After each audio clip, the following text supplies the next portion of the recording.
ඔබ සැමට ජේසු පිහිටයි. අපි හැමෝම ආසයි ලස්සනට ඉන්න.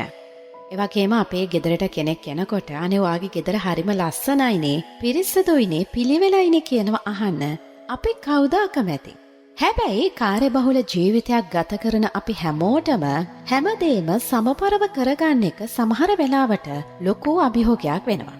ඔබ දන්නවද අපේ දෙවිපියාණන් වහන්සේ ව්‍යාකූලත්වයේ දෙවි කෙනෙක් නෙමෙයි. උන්වහන්සේ පිළිවිලේ දෙවි කෙනෙක්. ඉතින් අද අපි බලමු අපේ පෞරුෂය ලස්සන කරගන්න ගමන්ම අපේ ගෙදරත් දෙවියන් වහන්සේ වැඩ සිටින දේවමාලිකාවක් වගේ පිරිසිදුව තියාගන්නේ කොහොමද කියලා. අපි ඉස්සෙල්ලම බලමු අපේ ශරීරය ගැන බයිබලය කියන්නේ මොකක්ද කියලා. බයිබලයට අනුව අපේ ශරීරය කියන්නේ නිකම්ම ලේ මස් වලින් හැදුණු දෙයක් නෙමෙයි. ඒක දෙවියන් වහන්සේගේ ඊටම සුවිශේෂී නිර්මාණයක් වගේම උන්වහන්සේ වැඩ සිටින ස්ථානයක්. 1 කොරින්ති 6 වෙනි පරිච්ඡේදයේ 19 වෙනි පදය මෙන්න මෙහෙම කියනවා.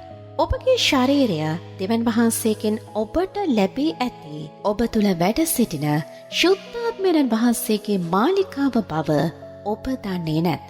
ඔබ හිතන්න සාමාන්‍යයෙන් අපේ පල්ලිය කොයිතරම් ලස්සනට පිරිසිදුව ගෞරවනීයව තියාගන්නවද කියලා. බයිබලය කියන්නේ අපේ ශරීරයත් අන්න ඒ වගේ දේවමාලිකාවක් කියලා. ඉතින් අපේ ශරීරය පිරිසිදුව නිරෝගීව පිළිවෙලකට තියාගන්න එක දේවමාලිකාවට ගරු කරනවා වගේම ක්‍රියාවක්. ගීතාවලිය 139 වෙනි පරිච්ඡේදයේ 14 වෙනි ගීතිකාව මෙන්න මෙහෙම කියනවා. මම ඇත්තේ පුදුම උපදවන සුළු භයානක ලෙස බැවින් මම ඔබට ස්තුති කරමි. දෙවියන් වහන්සේ අපිව මවලා තියෙන්නේ හරිම සුන්දරව වගේම අසිරිමත් විදිහට. ඉතින් ඒ සුන්දරත්වය අගයමින් අපිට ලැබිලා තියෙන රූපය, අපිට ලැබිලා තියෙන ශරීරය පිරිසිදුව වගේම ප්‍රසන්නව තියාගන්න එක දෙවියන් වහන්සේට දක්වන කෘතඥතාවයක්. අපි දැන් බලමු අපි ජීවත් වෙන නිවස, එහෙම නැත්නම් අපි ජීවත් වෙන ස්ථානය ගැන බයිබලය කියන්නේ මොකක්ද කියලා. මම මුලින්ම කිව්වා දෙවියන් වහන්සේ කියන්නේ ව්‍යාකූලත්වයේ දෙවි කෙනෙක් නෙමෙයි කියලා. උන්වහන්සේ ක්‍රමවත් භාවයේ වගේම පිළිවිලේ දෙවි කෙනෙක්. ඒකට හොඳම උදාහරණය තමයි මෙන්න මේක. හිතන්න දෙවියන් වහන්සේ මුළු ලෝකයම මැව්වේ මොන තරම් ක්‍රමවත් රටාවකටද කියලා. ඒක අපිට උප්පත්ති පොතෙන් පේනවා. අපේ ගෙදර ගැනත් බයිබලයේ සඳහන් වෙන්නේ මෙන්න මේ වගේ අදහසක්. 1 කොරින්ති 14 වෙනි පරිච්ඡේදයේ 40 වෙනි පදය. සියලු දේ සුදුසු ලෙසද පිළිවෙල ලෙසද සිදු විය යුතුය. මේ පදය අපිට සභාවේ කටයුතු ගැන සඳහන් කරපු එකක් වුණාට ඒක අපේ එදිනදා ජීවිතයට වගේම නිවසටත් අදාළ කරගන්න පුළුවන්. අපේ ගෙදර බඩු බාහිරාදිය අවුල් සහගත නැතුව පිළිවෙලකට තියෙන එක තුලින් අපේ නිවස තුල සමාදානය වගේම සංසුන්භාවය ඇති කරන්න පුළුවන්. හිතෝපදේශ 31 වෙනි පරිච්ඡේදයේ 27 වෙනි පදය. මේක සඳහන් වෙනවා ප්‍රශංසනීය භාර්යාව ගැන. ඇය තමාගේ ගේ වැසියන්ගේ හැසිරීම් බලාගන්නීය. අලසකමේ කෑම නොකන්නීය කියලා. බයිබලයේ පෙන්වලා දෙන පවුලක වගකීම් සහගත කාන්තාව කියන්නේ තමන්ගේ ගෙදර ගැන හරියට හොයලා බලන කඩිසර කෙනෙක්. නිවස පිරිසුදුව තබා ගන්නවා කියලා කියන්නේ කම්මැලි නැතිකමේ සහ වගකීම් සහගත බවේ ලක්ෂණයක්. අපේ ශරීරය කියන්නේ දෙවියන් වහන්සේ වැඩ ඉන්න මාලිකාව නම් අපේ නිවස කියන්නේ ඒ දේව මාලිකාව වට කරලා තියෙන දේව මාලිකා අංගණය. අපි අපේ දේව මාලිකාවයි අවට පරිසරයයි දෙකම පිරිසිදුව තියාගන්න ඕනේ. අපි ලස්සනට පිරිසිදුව ඉන්නකොට අපේ ගෙදර පිළිවෙලකට තියාගන්නකොට එතනට දෙවියන් වහන්සේගේ ආශිර්වාදය වගේම මානසික නිදහස කියන එකත් නිරායාසයෙන්ම ළඟා වෙනවා. අපි කොහොමද ලස්සනට පිරිසිදුව ඉන්න ඕනේ? කොහොමද ගෙදර ලස්සනට පිරිසිදුව තියාගන්නේ? අපි මුලින්ම කතා කරමු අපේ ශරීරය ලස්සනට තබා ගන්න එක.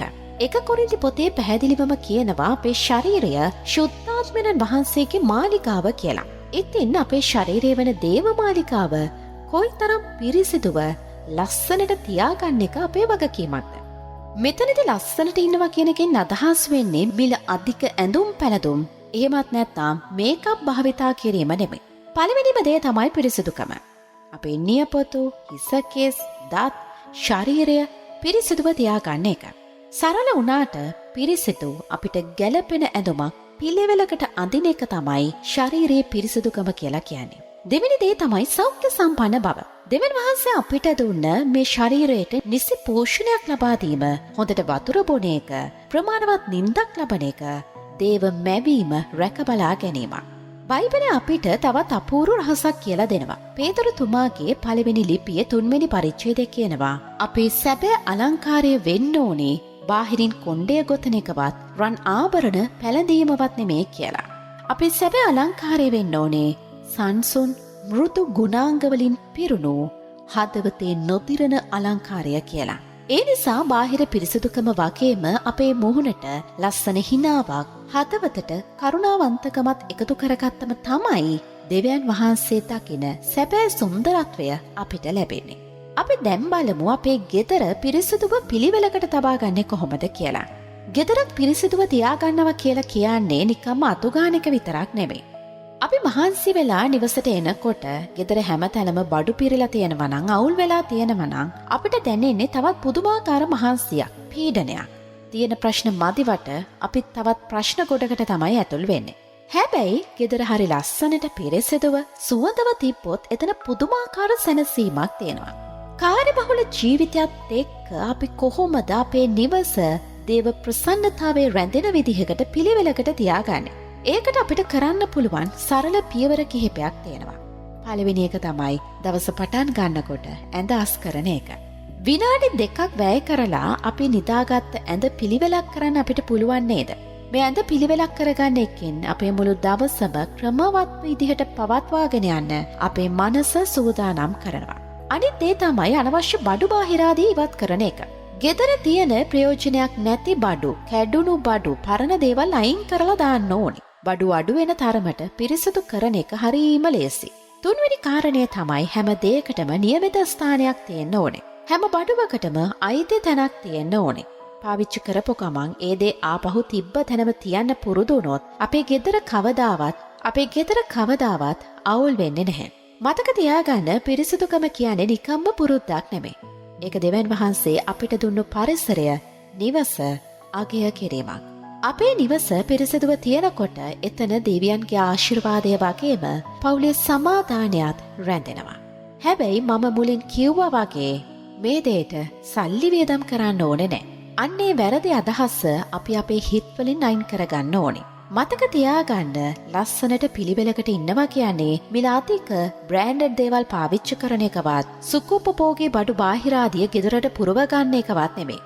ශරීරය ගැන බැලුවොත් පිරිසිදු වතුර ටැකිකින් මූණකට හොදලා Taman ගාව තියෙන ඇඳුම හොඳට හොදලා පිරිසිදුව අඳින එක තමයි සැබෑ ප්‍රසන්නකම කියලා කියන්නේ. ගෙදර ගැන බැලුවොත් හරිම වටින සෝෆා සෙට් එකක් ඔබේ ගෙදර නැතුවට ගමක් නැහැ. තියෙන පුංචි පුටුව, මේසය, දූවිලි නැතුව පිරිසිදුව තියෙන එක, බෙඩ් ෂීට් එක පිළිවෙලකට එලලා තියෙන එක, වටපිටාවේ කුණුරොඩු ඉවත් කරන එක තමයි නිවසක් දේව මාලිගාවක් බවට පත් කරන්නේ.